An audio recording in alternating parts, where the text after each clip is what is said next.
Live to Victoria now. This is Daniel Andrews responding to that IBAC report. Chair of the Cabinet, a Cabinet process to consider those issues, and we will respond in due course. But we're grateful for that educational report and those 17 findings, those 17 recommendations, I should say, and we will get on with that work and update you. I do want to make a couple of points. There are no findings against anyone in this report.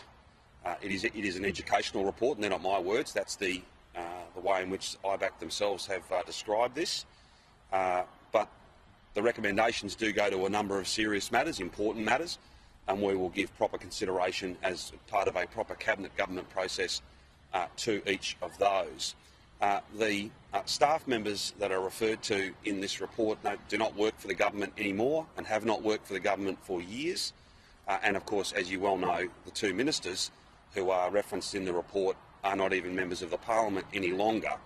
So obviously I am accountable and fundamentally responsible for driving a process to consider those 17 recommendations, to look at them very carefully, to potentially further engage with IBAC to seek their advice, and then to respond once that work has been done.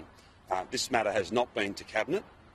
It's not possible for this to go to Cabinet, and I think that given the educational elements of this, it's not about taking action immediately. It's not about necessarily responding to calls for action and findings that have been made against anybody. There are no findings against anyone in this report. I think we do have the time to get this right, and we should. And I think there are also some issues in the report that are perhaps a little bit out of date. There are some things that have already happened, some processes that are live and are on foot. But again, we will do that work and we'll report progress to you once that work is finished. Just before we go to questions, there's been a lot of discussion and I made some comments yesterday about just how heartbreaking, how challenging it is for families that are caught up in this Porter Davis mess. I can confirm that there was a lot of work done, there's been a power of work done over now a couple of weeks, but there was quite a lot of work done yesterday.